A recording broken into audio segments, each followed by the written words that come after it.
pihak kampus baik dosen maupun mahasiswa yang terlibat cawe-cawe dalam urusan kampanye kontestasi politik pada saat pilpres, pilkada, dan pemilu legislatif. Itu yang tidak boleh.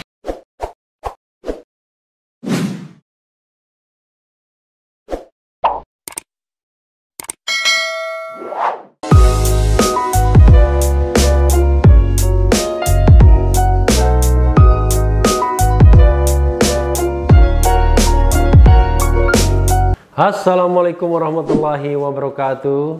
Sobat RH sekalian, jumpa lagi kita di channel yang keren ini, Keren Cadas. Beratus kali saya ngomong ini sudah Keren Cadas, Keren Cadas ya. Kali ini saya mau membahas cuitan Fadlizon ya. Jadi dalam bacot bacain cuitan orang top ya.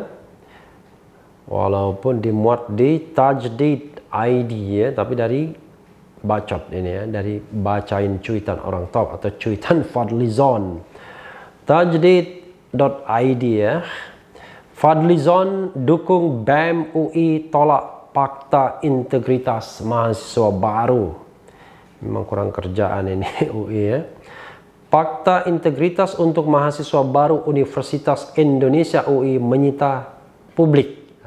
Menyita publik itu menyita perhatian publik mungkin maksudnya. Tidak ketinggalan anggota DPR RI dari fraksi Partai Gerindra Fadlizon pun angkat bicara memberikan tanggapannya.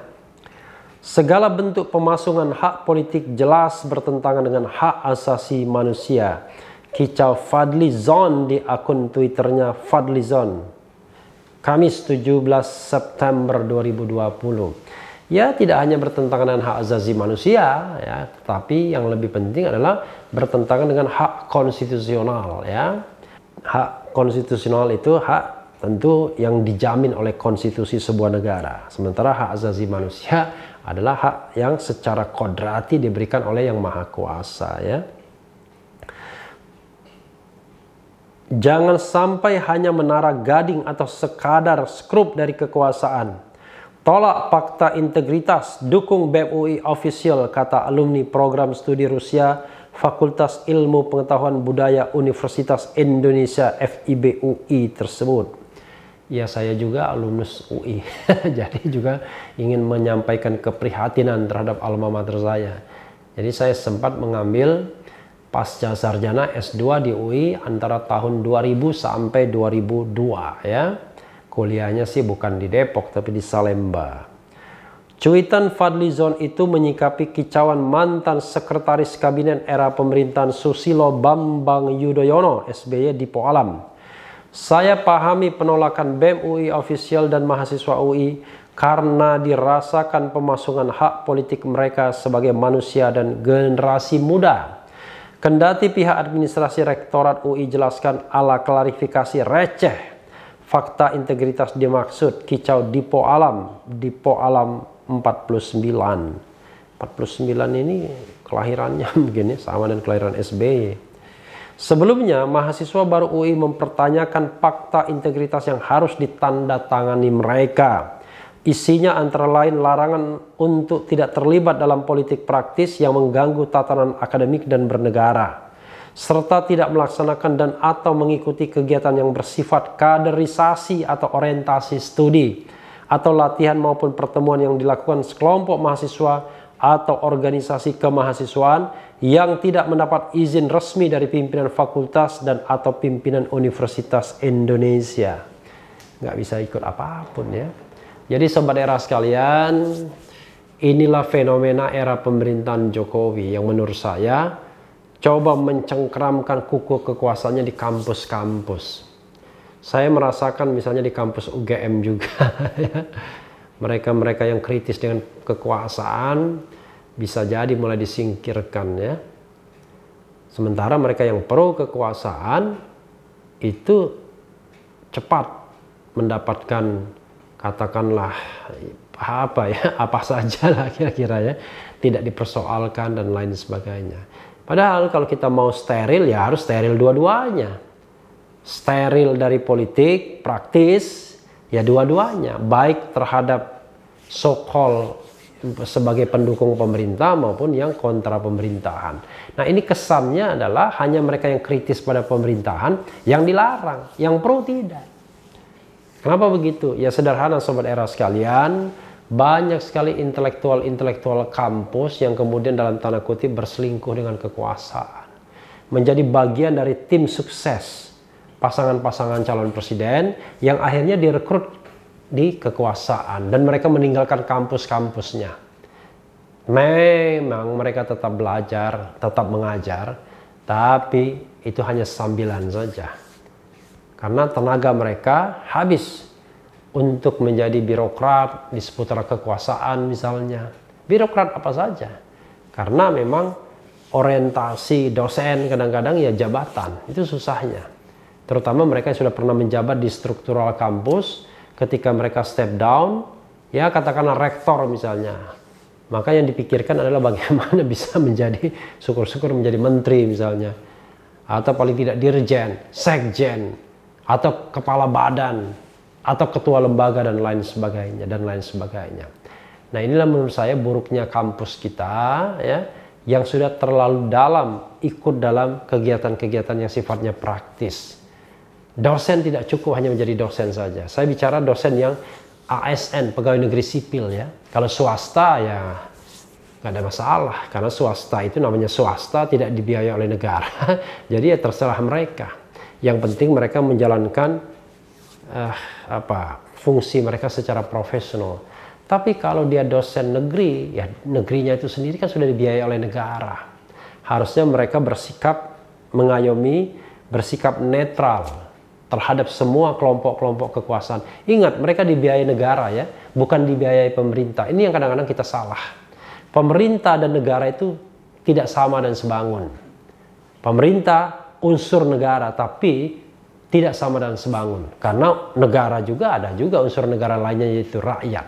Jadi kalau kita bilang dibiayai oleh negara, berarti dibiayai oleh seluruh rakyat Indonesia, atau dibiayai oleh negara entitas yang bernama Indonesia. Jadi harus mengayomi semuanya. Itu filosofinya Sobat Era sekalian. Makanya pada tahun 2019 ketika saya ceramah di kampus UGM dalam rangka Ramadan, tahun ini disuruh ceramah juga, tapi karena COVID-19 suruh kirim video dan unfortunately saya tidak sempat membuat videonya. Jadi pada tahun lalu saya mengatakan kampus tidak boleh dijual namanya untuk mendukung calon dalam pilpres. Pada waktu itu menjelang pilpres, saya bilang kampus haruslah steril dari hal-hal seperti itu. Tapi tidak boleh juga melarang mahasiswa untuk menjalankan peran sosial intelektualnya. Justru kan yang harus dijaga oleh kampus adalah menjaga jarak dari kekuasaan. Tapi bersikap kritis, konstruktif, justru itu mengamalkan ilmu pengetahuan, mengaplikasikan ilmu pengetahuan. Bekerja untuk negara secara profesional ya tidak ada masalah juga. Karena saya katakan yang tidak boleh itu adalah Anda menjadi bagian dari intrik politik ketika kampanye pemilu. Tapi kalau sekarang ada dosen yang bekerja di pemerintahan, it's okay ya, nggak ada masalah. Tetapi ketika Anda menjadi bagian dari kampanye, baik itu diam-diam maupun terang-terangan, nah disitulah masalahnya. Karena melanggar prinsip netralitas ASN. Tapi ketika Anda kemudian katakanlah dijadikan menteri, dijadikan dirjen sekjen, dan Anda sama sekali tidak melanggar yang namanya larangan netralitas, nggak ada masalah. Siapapun boleh diangkat di Republik ini sama sahnya. Yang tidak boleh adalah ketika Anda menjabat sebagai ASN, apalagi pegawai negeri sipil, Anda ikut berkampanye, baik secara diam-diam maupun terang-terangan. Katakanlah membagikan sembako, waduh lebih hina lagi, membagikan uang lebih hina lagi, dan membawa nama-nama kampus untuk memenangkan kandidat tertentu. Itu yang tidak boleh. Tapi itu terjadi, kita kan tahu siapa yang melakukan itu, baik secara terang-terangan maupun secara diam-diam. Nah Sobat Era sekalian, karena itu harus kita bedakan ya. Terlibat dalam politik praktis, dalam proses berpemilu, berpilkada, dan berpilpres, dengan menjadi intelektual yang memberikan kontribusi pemikiran kendati itu sangat kritis terhadap pemerintahan yang ada. Kita tidak boleh melarang mahasiswa untuk ikut kegiatan apapun sepanjang itu kegiatan yang merupakan pengabdian jiwa intelektual dan akademik mereka, termasuk yang kritis sekalipun terhadap pemerintahan. Kita tidak boleh juga melarang dosen-dosen yang diangkut direkrut oleh kekuasaan karena profesionalitasnya.